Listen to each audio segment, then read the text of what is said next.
अल्हम्दुलिल्लाह रब्बिल आलमीन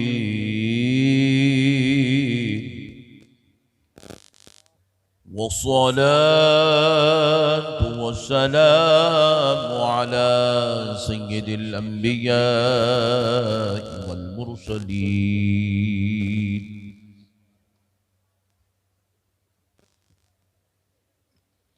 वअला आलिहि वअस्हाबिहि अजमईन अल-अकरमीन।